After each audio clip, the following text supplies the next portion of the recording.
നിലമ്പൂർ ഉപതെരഞ്ഞെടുപ്പിനെ ചൊല്ലി സാഹിത്യ സാംസ്കാരിക മേഖലയിലും ചേരിപ്പോര്. സ്ഥാനാർത്ഥിക്കുള്ള പിന്തുണ പ്രഖ്യാപനത്തിലാണ് എഴുത്തുകാർ തമ്മിലുള്ള വാക്പോര്.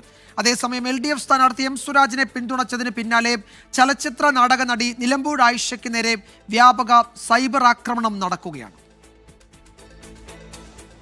പുസ്തകങ്ങളെ സ്നേഹിക്കുന്ന സ്വരാജ് സാഹിത്യോത്സവങ്ങൾ ഉൾപ്പെടെ സ്ഥിരം സാന്നിധ്യം. ആര്യൻ ഷൗക്കത്താകട്ടെ തിരക്കഥാകൃത്തായും ചലച്ചിത്ര നിർമ്മാതാവായും മികവ് തെളിയിച്ചയാൾ. തെരഞ്ഞെടുപ്പ് പ്രചാരണം കൊഴുത്തതോടെ സാംസ്കാരിക രംഗത്തുള്ളവർ പക്ഷം പിടിച്ച് രംഗത്തെത്തി.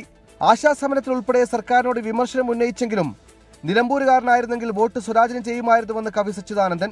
സ്വരാജിന് വോട്ട് ചെയ്യാനാകുന്നില്ലെന്ന സങ്കടമുണ്ടെന്ന് പറഞ്ഞ് മണ്ഡലത്തിൽ പ്രചാരണത്തിനെത്തിയായിരുന്നു KR മീരയുടെ പിന്തുണ. ഇതിന് പിന്നാലെയാണ് പരോക്ഷ വിമർശനവുമായി PF മാത്യൂസ് രംഗത്തെത്തിയത്.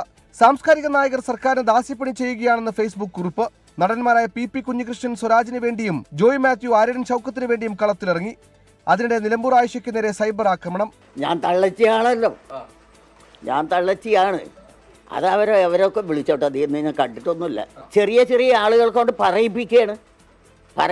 നിങ്ങൾ പറയും, ഞങ്ങൾ പറഞ്ഞാൽ ഞങ്ങൾക്ക് സ്റ്റാൻഡേർഡ് പോകൂലേ, അതുകൊണ്ടുള്ള പറച്ചിലാണത്.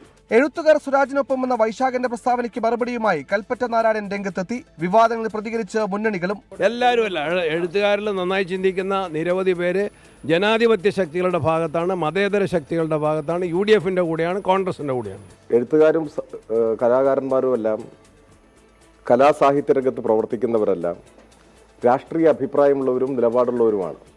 അത് പറയുന്നതിൽ എന്ത് തെറ്റ് എന്നതാണ് എനിക്ക് മനസ്സിലാവാത്തൊരു പ്രശ്നം. സമീപകാലത്തൊന്നും കാണാത്ത രീതിയിൽ നിലമ്പൂരിന്റെ തെരഞ്ഞെടുപ്പ് ഗോത സാംസ്കാരിക ലോകത്ത് ചൂടേറിയ ചർച്ചകൾക്ക് തിരികൊളുത്തിരിക്കുകയാണ്. സുഹൈൽ മുഹമ്മദ്, 24 നിലമ്പൂർ.